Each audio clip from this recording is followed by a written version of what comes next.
Política do Dia no ar, já saudando aqui os nossos amigos que estão neste barco comigo, Edna Maciel. Boa tarde para a senhora. Eita, até faltou a voz porque realmente a mulher merece. Boa tarde, Edna. Tudo bem? Seja bem-vinda. Boa tarde para o senhor também. Você mexe com a gente. Boa tarde a todos. Eliezer Rodrigues, boa tarde, seja bem-vindo. Obrigado, boa tarde, Lívio, Edna, João Magalhães, queridos telespectadores, um ótimo dia. João Magalhães, boa tarde, seja bem-vindo, nosso editor de política do Jornal O Dia, tudo bem? Tudo bem, Lívio, boa tarde para você, boa tarde a todos. Vamos começar logo o quadro de hoje com o exclusivo Eliezer Barbosa. Barbosa, ele também é Barbosa. Tem Barbosa também. Eliezer, a gente está falando de quê? Que matéria exclusiva é essa que você tem pra gente? Bom, nós coletamos com exclusividade uma fala da vereadora Terezinha Medeiros, do PSL. A vereadora está visivelmente insatisfeita com a escolha do publicitário Pablo Renan para o comando do Diretório Municipal da sigla aqui na capital. Podemos ouvi-la. Eu posso afirmar de que o PSL ele ainda está em uma fase de organização. Assim sendo, o vereador, que hoje é o presidente estadual do partido, ele tem tomado as decisões e a vereadora Terezinha Medeiros, eu acho que a Rubenita e outros companheiros do partido, eu não tenho nada contra a pessoa que ele escolheu, né?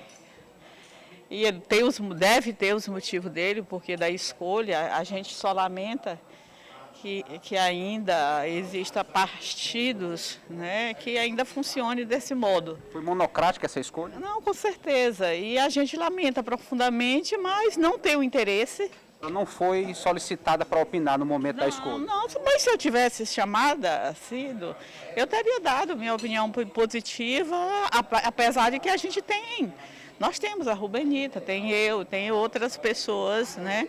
Mas o Paulo, ele também não temos nada, eu não tenho nada contra ele, né? Mas o presidente estadual assim resolveu, assim decidiu. E temos Zé Filho, que foi candidato também, talvez ele não quisesse, eu não sei. Na realidade, da minha parte, eu não participei de nenhuma reunião, talvez por conta dessa Covid, né? E, enfim, o que eu posso dizer é que eu estou muito à vontade, estou muito tranquila, mas não sou contra a escolha do nosso presidente estadual. A gente só lamenta, principalmente nós mulheres, que os partidos ainda e predomine muito essa questão do machismo e que as mulheres ainda não tenham muita voz, nem vez, nem oportunidade.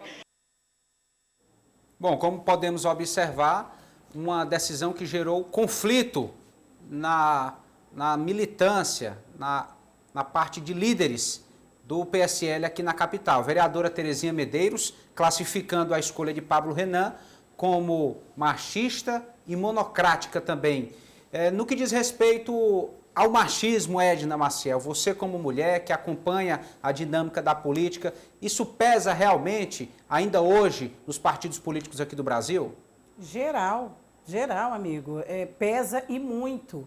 Infelizmente, apesar da obrigatoriedade, da porcentagem das mulheres participarem, desde da escolha, desde das eleições, até nesse momento mesmo de discussões, de decisões, o que nós vemos é realmente, o que a gente observa é que, apesar eu discordo um pouquinho da vereadora, nós temos vez e voz sim, mas na hora das escolhas finais, na hora, como foi nesse caso, na hora de sentar, conversar, discutir, ouvir a nossa opinião, muitas vezes, principalmente na política, até houve, mas na hora da decisão, a decisão é dos homens, é da maioria. As diferenças, infelizmente, elas continuam perdurando. Agora, nós temos voz e vez sim, tanto que a vereadora está aí, deu essa entrevista exclusiva, né, dessas informações exclusivas para você. E eu acho que o partido deve rever sua posição, né? Não só ele, como todos. Eles poderiam, pelo menos, ela citou vários nomes, existem outras opções e outras mulheres, e deixou bem claro de que ela não ia se opor ao nome, né?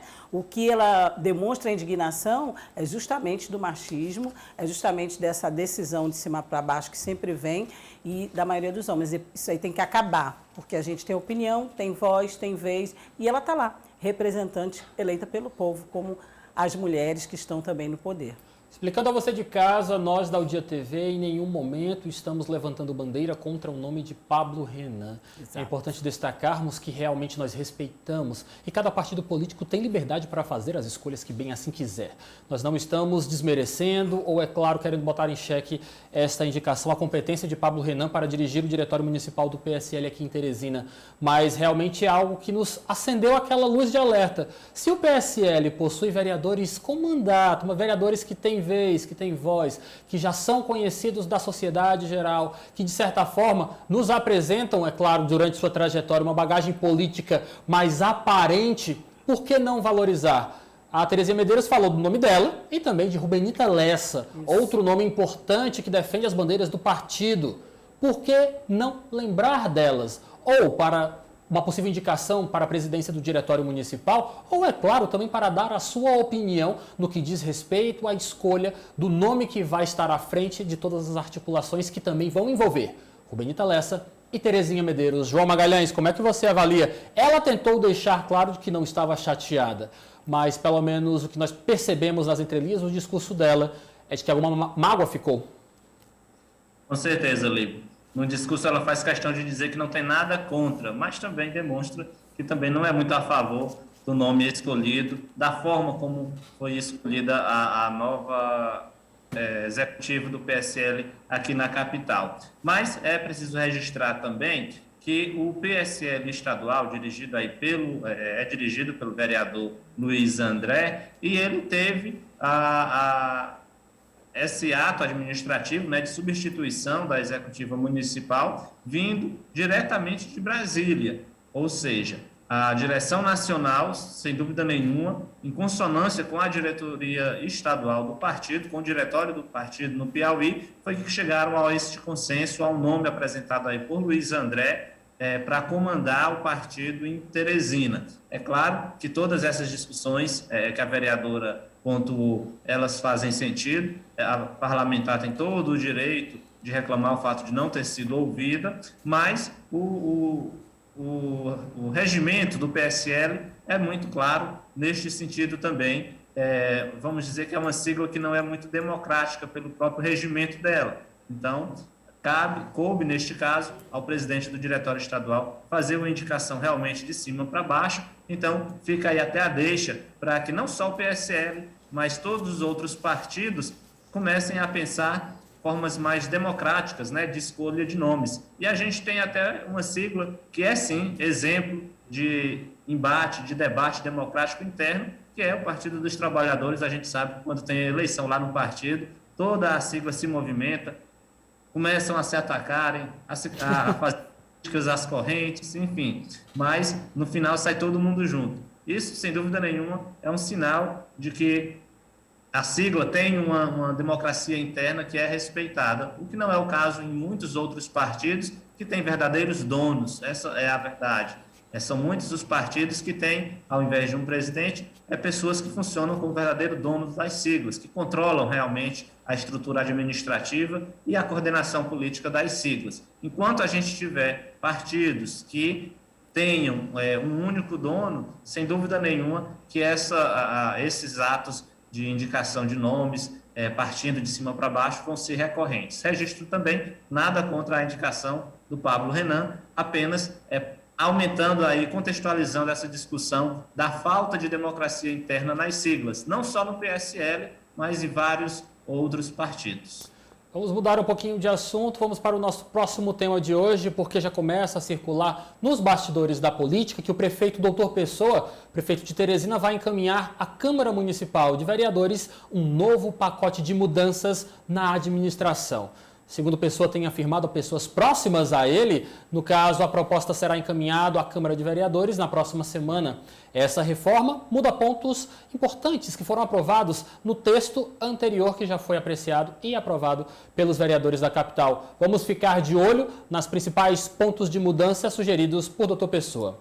A Coordenadoria de Comunicação deve sair da Secretaria de Governo e passar a ser vinculada à Secretaria de Finanças. Já a Guarda Civil Municipal, que ficou vinculada à Secretaria de Governo, passa agora para a Defesa Civil. Outra proposta do texto que deve ser apresentado por Dr. Pessoa é a criação da Secretaria de Agricultura do município de Teresina. Por fim, o quarto ponto que deve ser realmente tratado neste projeto de reforma administrativa é de que a Secretaria de Juventude será transformada em uma coordenadoria. A pasta deve ficar ligada à Secretaria da Mulher. Começo ouvindo o comentário de Eliezer Rodrigues, mais uma proposta de modificação na estrutura administrativa do município de Teresina. Correto, Lívio Galeno. Nós tivemos já uma primeira reforma administrativa que visava basicamente dar eficiência e promover a economia nos gastos da máquina pública. Mas lembramos que ainda estamos em um ano atípico. Imaginávamos, os gestores pensavam assim, até o segmento privado, empresarial também, que 2021 seria diferente de 2020, que já a esta altura a pandemia estaria superada. Mas não, os impactos provocados por conta da recessão econômica, pela situação de crise sanitária, ainda são muito fortes. Então, é de se esperar, é natural, durante esses 100 primeiros dias de gestão, que os prefeitos que assumiram o mandato, eles tenham condições de organizar a sua equipe, de arrumar a sua casa no sentido administrativo, para assim realmente ter nomes ao seu lado, pessoas de indicação pessoal, aliados políticos e o principal, pessoas competentes, qualificadas para as pastas que foram designadas. Então, é natural que aconteça nesse primeiro momento esse tipo de reorganização. Gera insatisfação, incompreensão? Sim, é impossível agradar a todos. Em algum momento, algum aliado pode estar insatisfeito, algum aliado pode não ter sido ouvido, mas quem vai realmente ter a competência e o poder de julgar o êxito dessa reforma proposta é a Câmara Municipal. Os vereadores vão debater a mensagem, isso vai passar por comissões técnicas, por votação em plenário. Caso a Câmara de Vereadores aceite, então assim será reorganizada a Prefeitura Municipal de Teresina. E como população, esperamos realmente que o objetivo da eficiência, o objetivo da economia aconteça, de fato, aqui na cidade de Teresina. João Magalhães, alguma dessas propostas te trouxe surpresa? Olha, Lípio, antes de falar detalhadamente das propostas, eu vejo da seguinte forma: se falar em uma segunda reforma administrativa em menos de 100 dias de gestão, no mínimo, a priori, uma falta de um planejamento eficiente do ponto de vista da estrutura, de se pensar a estrutura administrativa de Teresina. Nós tivemos na Câmara Municipal que passou vários dias discutindo uma proposta que foi encaminhada pelo próprio Executivo. Agora, entendo que se discutir novamente a reestruturação da máquina pública municipal em menos de 100 dias, sem dúvida nenhuma, demonstra que ou a primeira reforma não foi suficiente para deixar a gestão como queria o novo prefeito, doutor Pessoa, ou que realmente essa segunda reforma atende a critérios estritamente políticos para reformular a base de apoio, porque, sem dúvida nenhuma, se pensar em trocar novamente a estrutura da prefeitura por 2 vezes em menos de 100 dias, demonstra que, aparentemente, não houve um estudo técnico aprofundado, um planejamento aprofundado para garantir eficiência nas mudanças provocadas na primeira reforma administrativa. João, que ocorreu há poucos dias. Me diga uma coisa, fica para você Sim. um sentimento de tentativa e acerto ou tentativa e erro, porque realmente eu concordo com você, dá um pouco de um ar de falta de planejamento, parece que a prefeitura vai tentar ou alocar de uma forma melhor, que deveria já estar funcionando de uma forma eficiente. Fica Exatamente. esse sentimento de tentativa, erro ou acerto? Olha, exatamente, fica nesse sentimento de que a prefeitura vai tentando acertar. Acontece que ao ficar tentando, a gente vai perdendo tempo. Desgasta. Que a gestão pública não tem. Afinal de contas, os gestores públicos devem primar pela eficiência, por ter uma capacidade boa de planejamento. É para isso que existem vários técnicos em várias secretarias da prefeitura. Então, de fato, a visão que eu tenho é de que faltou um pouco, não sei se de experiência ou realmente vamos dizer assim, de eficiência na hora de elaborar as propostas de alterações. Já especificamente sobre essas mudanças que vão sendo propostas nessa segunda reforma administrativa, a transferência, né, da Guarda Civil Municipal para ser vinculada à Defesa Civil faz sentido. Afinal de contas, a Secretaria de Defesa Civil ela tem todo esse arcabouço de cuidar realmente da sociedade no que diz respeito a dar segurança à população em todas as áreas sociais, principalmente também na segurança pública. Agora, deixar a Coordenadoria de Comunicação subordinada à Secretaria de Finanças, eu não vejo muito critério técnico.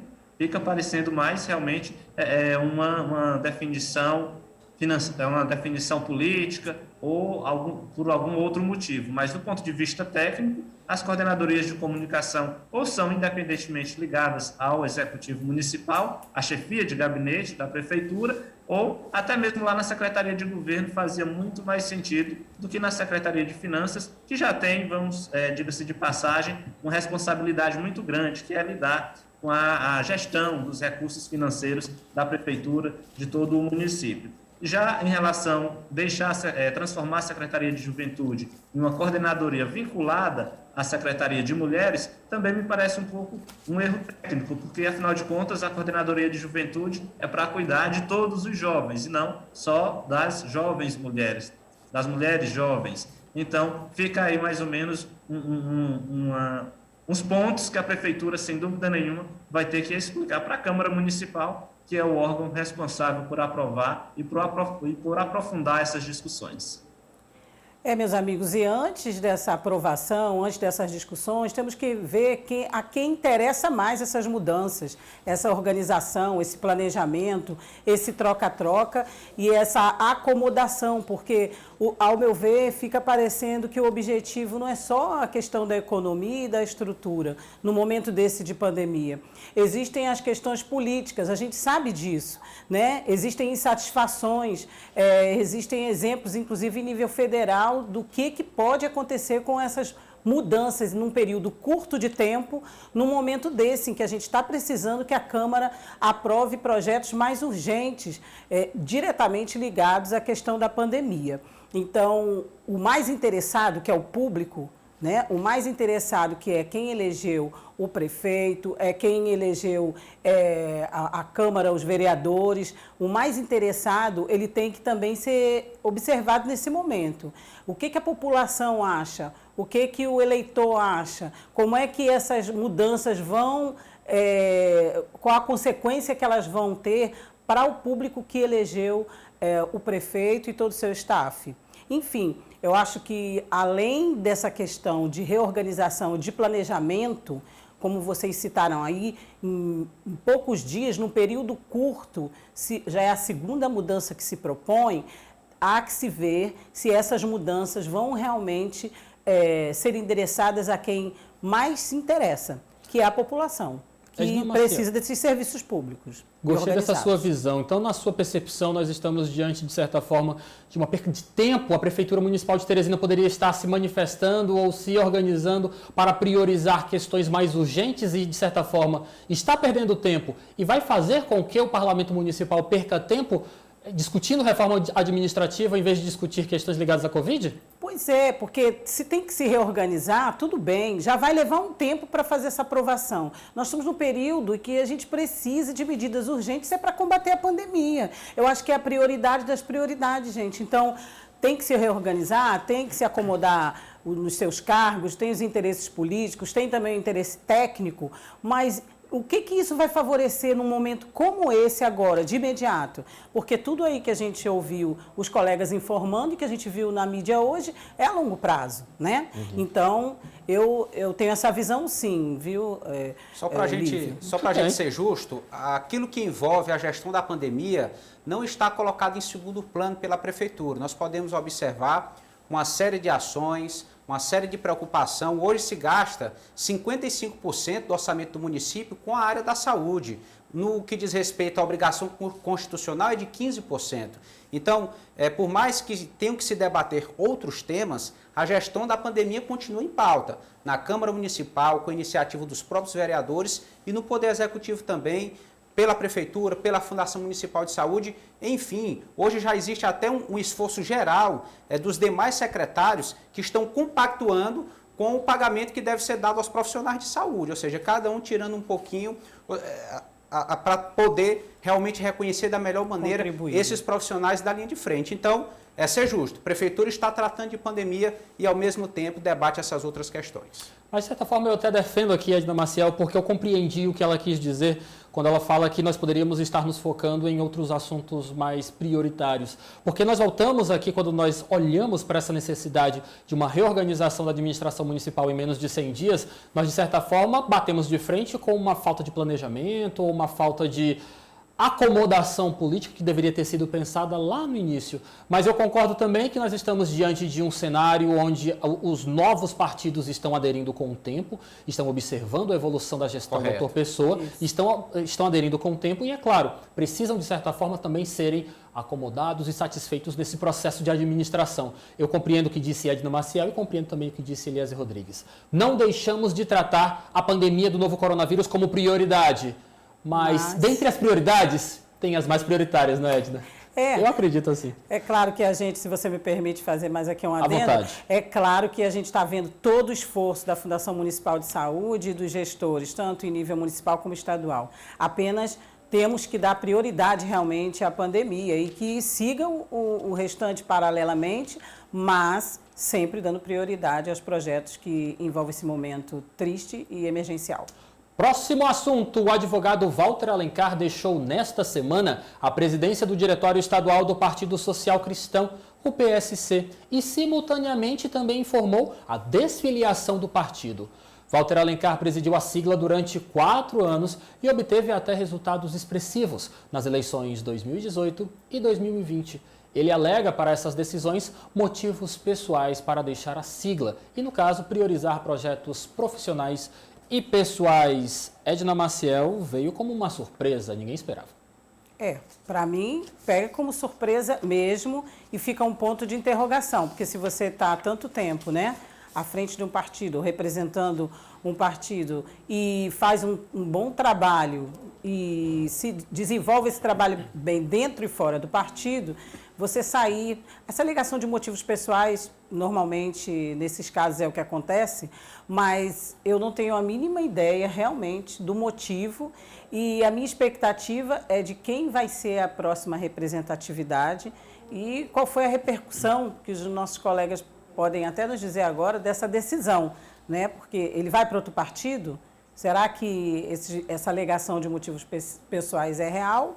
Ou existe aí alguma movimentação nos bastidores e nós vamos ser surpreendidos novamente? Bora lá organizar Passa a bola a para casa. vocês. A Edna Maciel trouxe aqui para a gente 2 questões bastante pertinentes. Quem fica no lugar de Walter Alencar à frente do PSC? E é claro, Walter Alencar vai para outro partido? Quem quer me responder? Eliezer, João?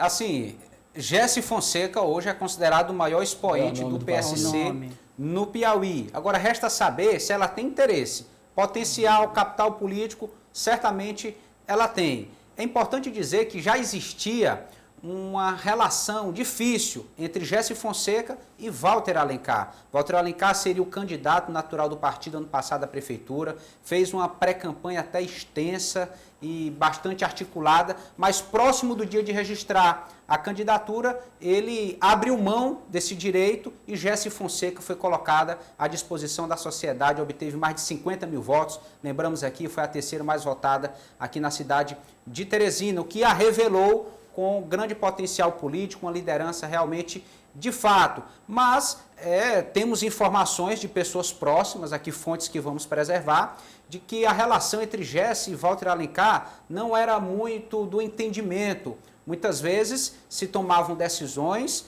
unilaterais e as partes envolvidas não eram plenamente contempladas. Isso foi gerando um desgaste na relação, isso foi gerando algumas dificuldades na campanha, na definição de apoio no segundo turno que foi dada a doutor Pessoa. Enfim, o fato é que isso foi desgastando a ponto de Gessi Fonseca já praticamente após ter assumido a Secretaria de Economia Solidária se distanciar do partido.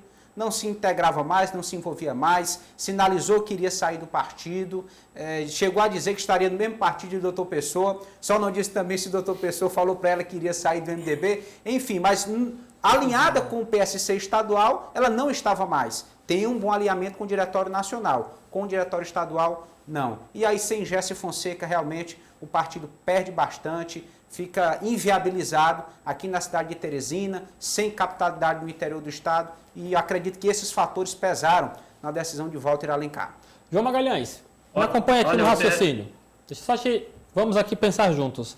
Walter Alencar esteve há muito tempo à frente do PSC, mas nunca conseguiu ter uma representatividade ou uma visibilidade tão grande quanto conseguiu Gécio Fonseca nas eleições de 2020. Isso. Por conta dessa situação, você acredita em filiação de Walter Alencar a outra sigla política ou, de certa forma, ele saiu porque realmente era aparente essa insatisfação, esta relação desgastada entre Walter Alencar e Gécio Fonseca, atualmente Gécio, o maior nome do partido no Piauí?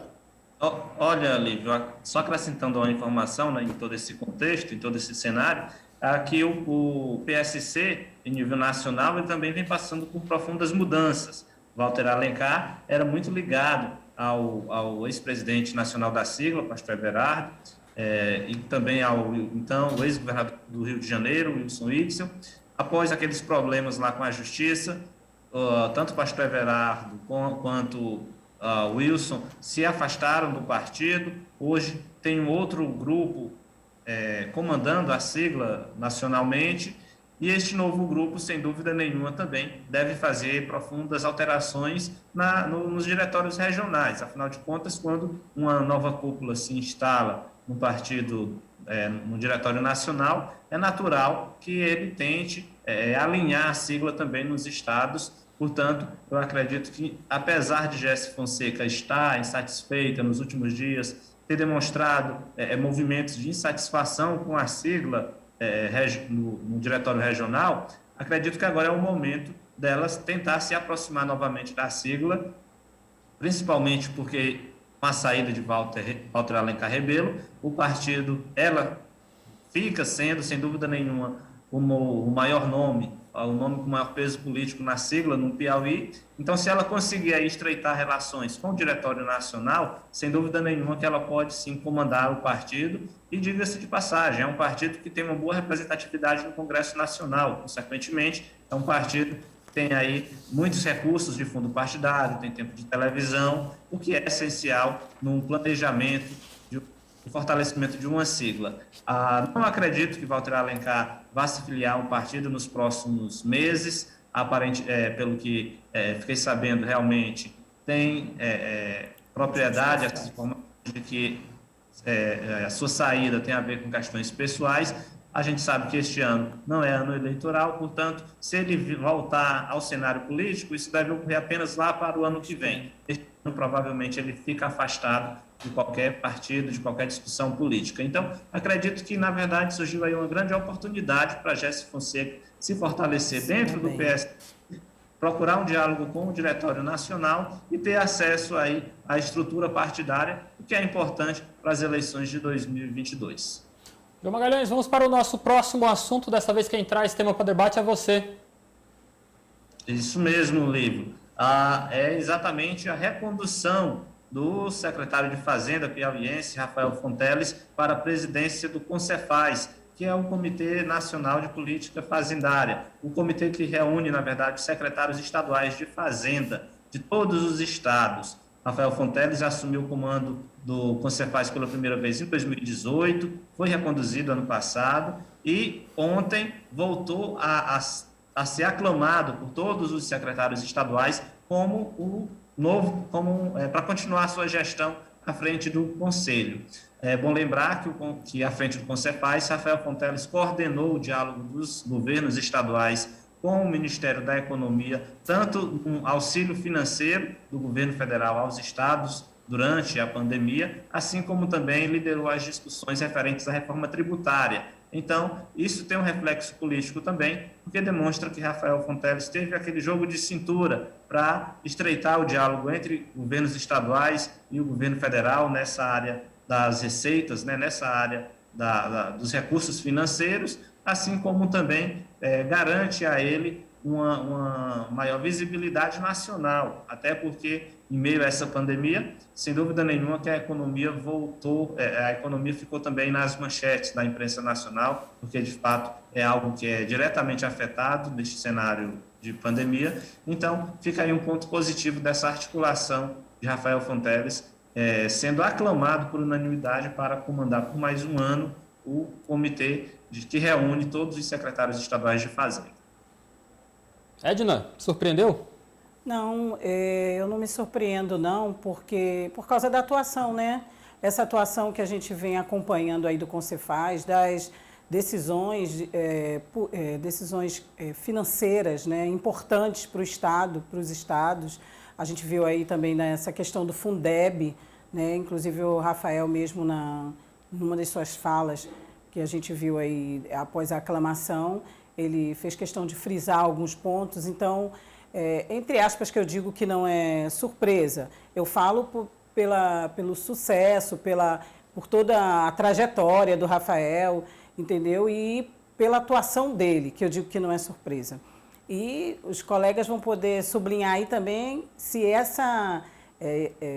esse ponto positivo, né, não vai também aí já de olho, né, essa aclamação, a divulgação e o reflexo do que aconteceu, também não tem um pontinho aí já no que andam dizendo nos bastidores em relação ao nome do Rafael Fonteles para as próximas eleições. Deixa eu aproveitar o que disse a Edna Maciel, porque realmente este é um assunto que chamou bastante atenção, visto que quando foi anunciado a aclamação de Rafael Fonteles, a recondução para o Concefaz, nós observamos nas redes sociais um movimento quase unânime. Os petistas que estão nas redes sociais começaram a publicar praticamente a mesma foto e praticamente um texto muito similar, elevando, é claro, as qualidades de Rafael Fonteles, que atualmente é apontado como o nome do Partido dos Trabalhadores para a sucessão de Wellington Dias no Palácio de Karnak em 2022. Com certeza estamos diante de uma decisão a nível nacional. O Concefaz é um conselho de secretários de Fazenda do Brasil. Podemos não ter nenhuma influência direta do estado do Piauí, mas que respinga e agrega capital político ao nome do secretário atual da Fazenda do nosso estado. Ao meu ver, com certeza agrega. E é claro, a atitude dos petistas que realmente, de certa forma, publicaram como uníssono essa questão da recondução de Rafael Fonteles a este cargo também deixa crer que o Partido dos Trabalhadores já está em campanha. A gente viu, desculpa, só complementando, é isso que você falou, esse reflexo, né? A gente foi acompanhando e olhando e vendo que a decisão, a notícia foi bem utilizada e divulgada pelo Partido dos Trabalhadores e por quem apoia o nome do Rafael. Eliezer, e era essa foto aí. A gente recebeu nas redes sociais, a gente recebeu nos WhatsApps, praticamente todo mundo ligado ao Partido dos Trabalhadores divulgou essa foto e, é claro, textos enaltecendo o perfil de Rafael Fonteles. Com certeza, faz parte da propaganda política, agrega as capacidades do secretário Rafael Fonteles. Nós sabemos que hoje é um desafio para todos os gestores, essa questão fiscal, de recursos. Então, ele já agrega esse valor de estar coordenando o Pro-Piauí, agora com o Concefaz a nível nacional. Sabemos que no Congresso existe essa discussão da reforma tributária. Então, se possivelmente o nome de Rafael Fonteles for anunciado como candidato a governador do estado, certamente todas essas qualidades serão evidenciadas e estarão na base de justificativa para a apresentação de Rafael Fonteles para a disputa do governo do estado próximo ano. Hoje vamos ficando por aqui com o nosso quadro Política do Dia. Edna Maciel, um prazer sempre contar com a sua participação. Excelente tarde para você e até breve. Boa tarde para todos. Boa tarde. Obrigada aos colegas. Eliezer Rodrigues, boa tarde, bom descanso e até amanhã. Boa tarde, até amanhã. João Magalhães, aquele abraço. Obrigado. Valeu, Lívio. Boa tarde para você, boa tarde a todos. Política do Dia.